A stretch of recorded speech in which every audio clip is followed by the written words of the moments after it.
G'day Bomber fans, it's that time of the year where clubs who missed finals can start focusing on next year, and the best way to do that is to fix up a few of our injured soldiers. A bunch of players have had off-season operations, some are still in rehab, a couple are actually going overseas, in fact, to try and get some medical attention from the best of the best to fix themselves up. So there's a lot going on right now at the club. Let's get into this quick little injury update. Starting with Kyle Langford. Now, he's had an arthroscopic procedure, which is not really a big deal, it's not a reconstruction or anything. It's usually for smaller issues, and you hear it again in this video. So yeah, Langford and his knee, he's been battling a little meniscus issue that has plagued him late in the year. He should actually be good to start running in a few weeks apparently, which is great. It means he'll be back in full training before the new year. He'll probably be off to the side in a few drills to start training in November, but he will be fine to go in the new year, touch wood. That is of course barring any setbacks or other injuries. And now I should also say, for context, the boys return to preseason training during November. Junior players return a week or two earlier than the senior listed boys usually do, so some come around December in some cases. I think last year the Arizona squad was slightly late back to training, so they could come back.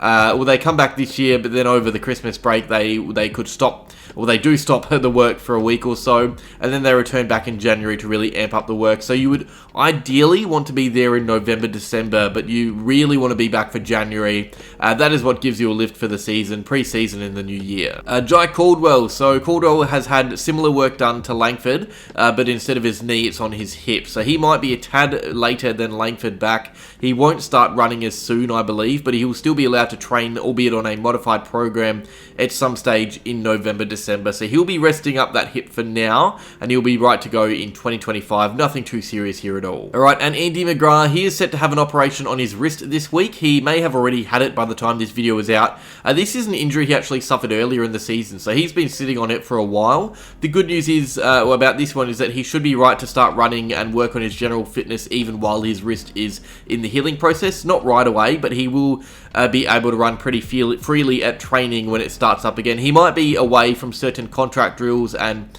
ball handling for a while, but he will be fully fit in the preseason training and get into 2025 with hopefully a fine wrist. Alrighty, Jye Menzie. Now, he's a guy who actually had a reconstruction. He had a shoulder reconstruction right at the end of the season. I actually didn't know there was a shoulder issue until he uploaded to his Instagram. So Menzie has fixed up his shoulder. It's meant that he will be a tad late to the preseason. He won't be able to do any contact work until the new year. He will be on a modified program in November when the boys return.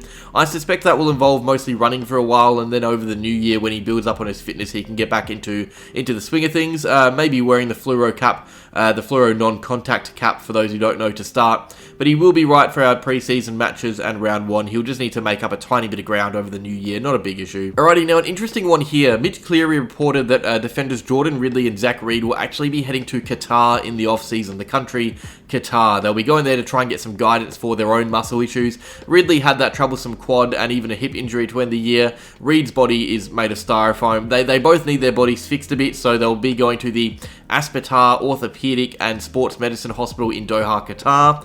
It's a very common place for these injury-prone players to be going. CJ Jath from Hawthorn went there last year, I believe. Some other footy players have also been there, and if you follow soccer, you would know that they often send injury-prone players to Qatar as well. So they will be there for a little bit, Reid and Ridley, working through their respective soft tissue concerns, getting first-class treatment and information, and it should help them be more aware with their bodies and more informed about what they need to do to avoid these issues that they currently have.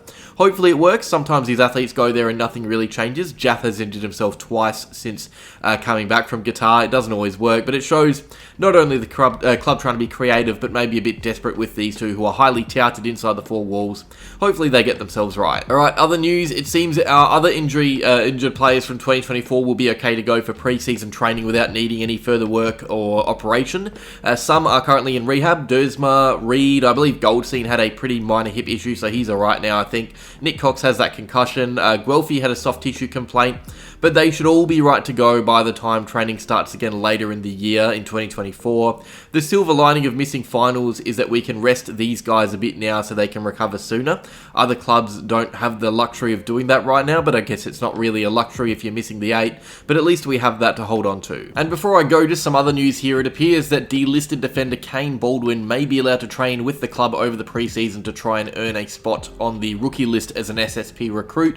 It's not uncommon for clubs to do this, it just just means that he will need to be training at his best to try and earn his spot on the list back, not just have it as, well, I guess he would have if he was offered that new contract. So he is currently delisted. He's not with Essendon, but he does have the chance to get back on the list if he trains well. There's no guarantees that he will be added back, but it's a good opportunity for a guy who has talent but just can't seem to get his body right. We'll see how he goes. And that's about that. All things considered, really, we actually have a relatively healthy list right now, and right now being the key words. We actually also had a fit list for 2024, but that didn't really help us too much. But yeah, some guys still need work done. I'll be covering the group in the off and pre-season, so stay tuned for that. But that is all for now. Like if you enjoyed, subscribe if you're new to the channel, and go Bombers.